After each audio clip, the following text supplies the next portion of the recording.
नमस्ते बेटा, कैसे हो आप लोग? सब अच्छे हैं? अपना अध्याय चल रहा है बेटा वही 5, उसमें आगे चर्चा करते हैं आज हम।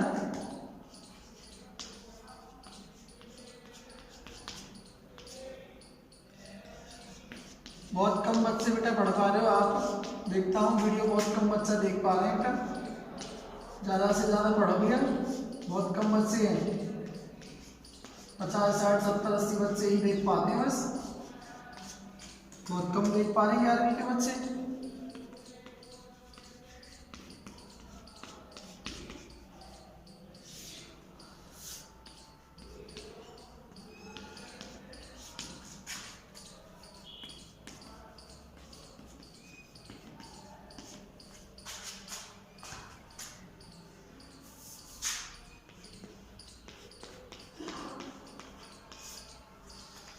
कवि कौन है बेटा इसके? इसके कवि हैं भवानी प्रसाद मिश्र।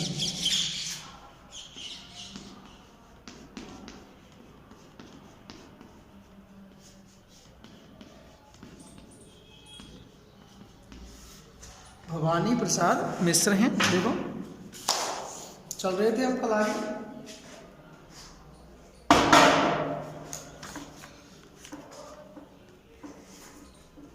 आज उनके स्वर्ण बेटे, यहाँ तक तो हमने पढ़ा दिया था शायद है।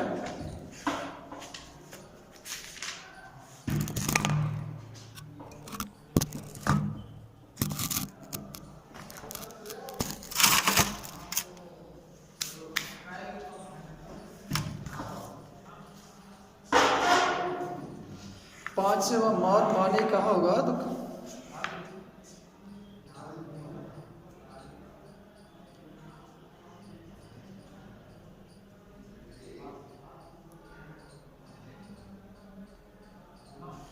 बेटे किंतु उनसे यह न कहना, किंतु उनसे यह न कहना, उन्हें देते धीर रहना, उन्हें कहना लिख रहा हूँ, उन्हें कहना पढ़ रहा हूँ।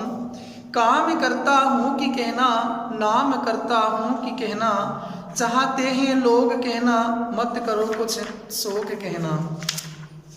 यहाँ पे कभी बताना चाहता है काम करता हूँ कि कहना, नाम करता हूँ कि कहना। कभी बताना चाहता है कि धीर, धीर माने धैर्य, अर्थात धैर्य रखना। धीर का अर्थ क्या होगा बेटा? धैर्य।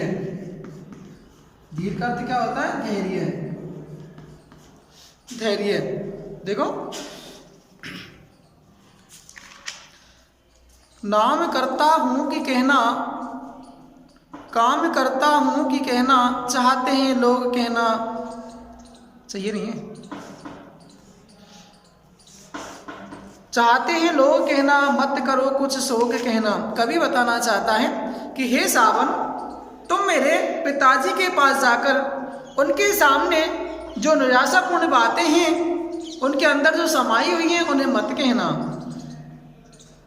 किंतु उनसे ये ना कहना, अर्थात उनसे किसी भी प्रकार की जो निराशा भरी बातें हैं वो उनसे मत कहना। उन्हें देते धीर रहना। कवि कहना चाहता है हे सावन, तुम उन्हें हमेशा धैर्य बनाते रहना। उन्हें कहना लिख रहा हूँ, उन्हें कहना पढ़ रहा हूँ। कवि कहना चाहता है तुम उनसे कहना कि तुम्हारा पुत्र जेल में खूब लिख पढ़ रहा है। हे सावन, तुम जाकर के मेरे पिताजी से कहना कि तुम्हारा जो पुत्र है वो उस जेल में खूब लिख पढ़ रहा है। उनसे तू कहना, उन्हें कहना पढ़ रहा है, अर्थात तू उनसे जाकर के कहना कि वह खूब जेल में रह करके पढ़ाई लिखाई कर रहा है। काम करता हूँ कहना, और तुम कहना कि वह खूब वहाँ पे काम करता है, खूब मेहनत करता है। नाम करता हूँ कि कहना, और उनसे जाकर के कहना कि वह अच्छे काम करके सभी के साथ में अच्छा व्यवहार करके आपका नाम रोशन कर रहा है। मत करो कुछ शोक कहना, चाहते हैं लोग कहना, मत करो कुछ शोक कहना। अर्थात एक सावन, तुम जाकर के उनसे कहना कि तुम किसी भी प्रकार की चिंता, चाहते हैं लोग कहना, अर्थात जेल में सब यही चाहते हैं कि वह जेल में रह करके, अर्थात तुम किसी भी प्रकार की चिंता मत करना। और कहना मस्त हूं मैं, काटने में व्यस्त हूं मैं, वजन 70 शेर मेरा और भोजन ढेर मेरा। अर्थात हे सावन, तुम जाकर के कहना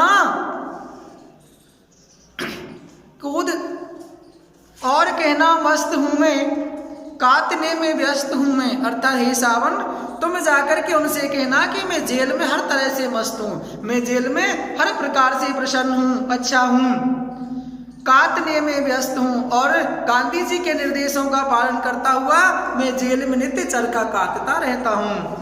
वजन 70 शेर मेरा और भोजन ढेर मेरा।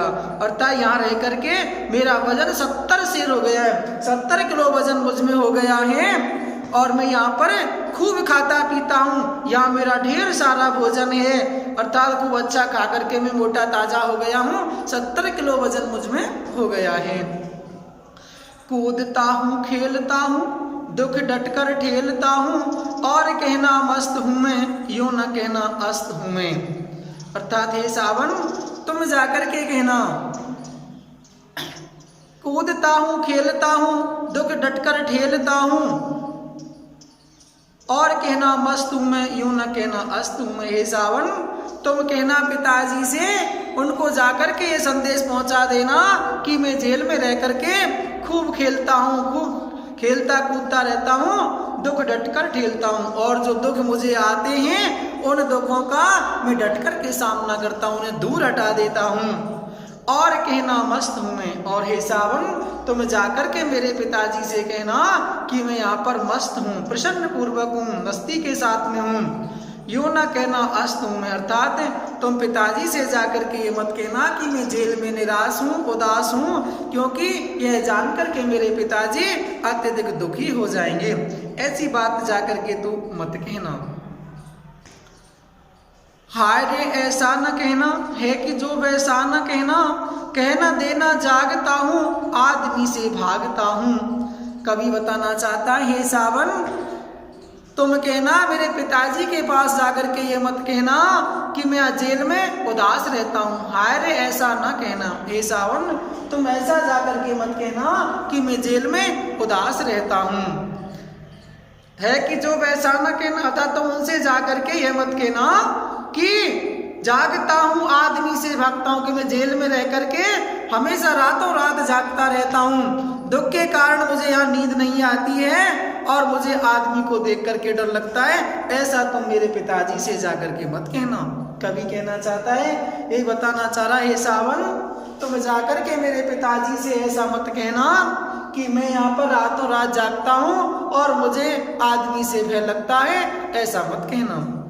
कहना देना मौन हूँ मैं, खुद न समझू कौन हूँ मैं, देखना कुछ बक न देना उन्हें कोई शक न देना।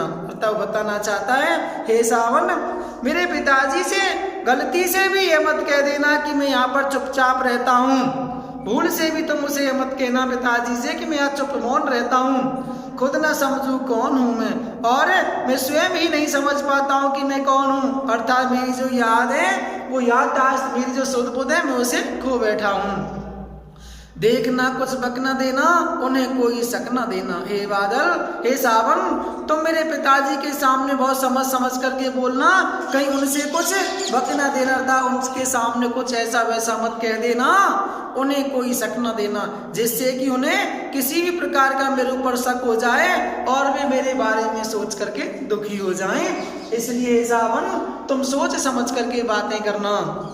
हे सजीले हरे सावन हे कि मेरे पुण्य पावन तुम बरस लो वे न बरसें, पांच वे को वे न तरसें। कवि कहता है हे सजीले हरे भरे सावन, हे मेरे पुण्य पावन सावन तुम इस धरा पर खूब बरस लो, खूब वर्षा कर लो, पांच वे को वे न तरसें। पर ऐसी कोई बात मेरे पिताजी के सामने जाकर के मत कह देना कि जिससे मेरे पिताजी मेरे बारे में सोच करके दुखी हो जाएं, मेरे पिताजी अपने पांचवें पुत्र के लिए तरसने लग जाएं। ऐसी बात जाकर के तुम उनसे मत कह देना। देखो बेटा आपका अध्याय समाप्त हो गया है, आप इसके प्रश्न थोड़े से देख लेते हैं हम। देखो पानी के रात भर गिरने और प्राण मन के गिरने में परस्पर क्या संबंध है। देखो कवि बताना यहाँ पे चाह रहा है कि रात भर वर्षा होने से जो वातावरण है वो कैसा हो गया है, सुहावना हो गया है। और उस सुहावने वातावरण में कवि को किसकी याद आ रही है, अपने घर के सदस्यों की बार बार याद आ रही है, क्योंकि वो उनके साथ में हंसता खेलता था, उसने वो हंसी के दिन उनके साथ में बिताए थे, इस कारण उसके प्राण और मन दोनों बेचैन हो उठे। इस प्रकार रात भर पानी का गिरना उसके प्राण मन को परस्पर एक दूसरे के संबंध के बारे में दर्शा रहा है।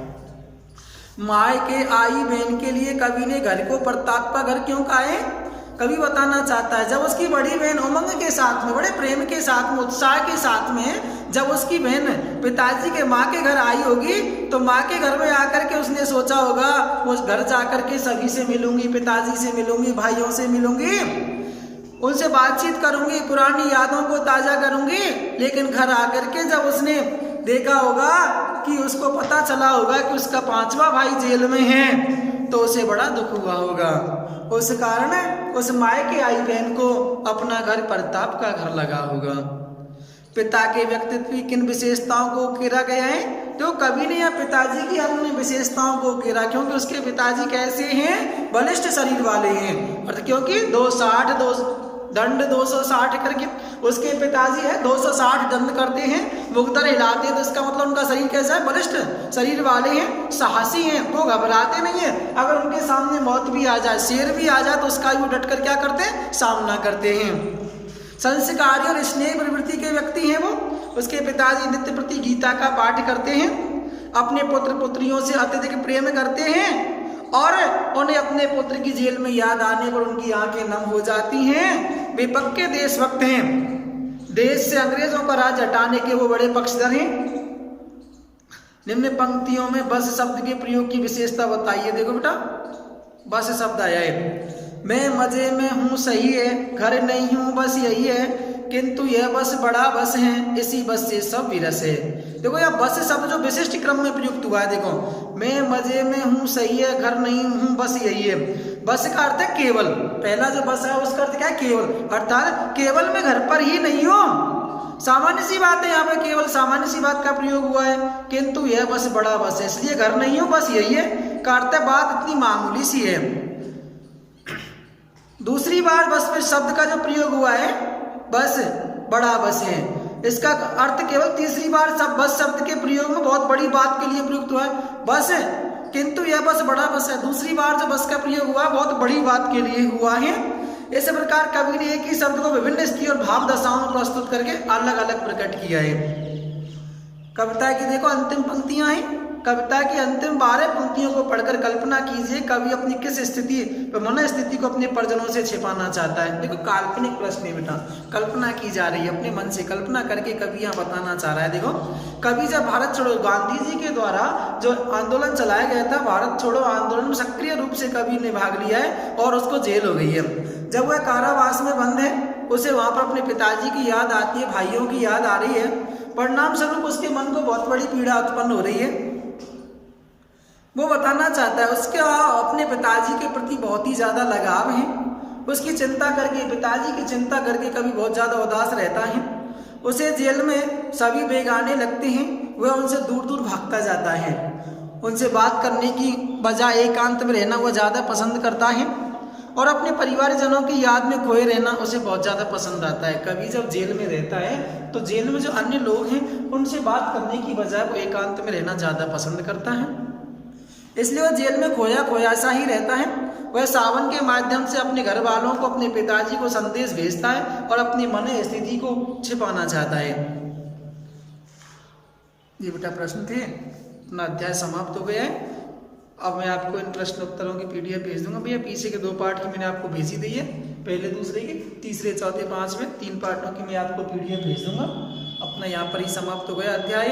और किसी प्रकार की कोई समस्या हो बेटा आप कमेंट्स में डाल सकते हैं, कोई भी दिक्कत आपको आ रही है आप विद्यालय आकर के भी समस्या का समाधान कर सकते हैं। 1-2 बच्चे आने में कोई समस्या नहीं है।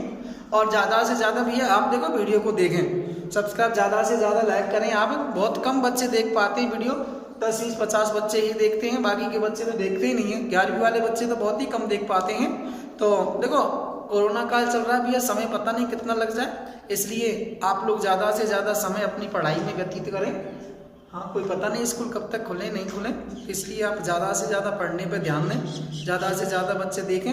और आपका ये अध्याय समाप्त हो चुका है 5 भैया। कल हम अगले अध्याय की सोमवार को बात करेंगे अगली वीडियो में। मैं आपको तब तक PDF इनकी बना करके भेज दूंगा। ठीक, धन्यवाद भैया।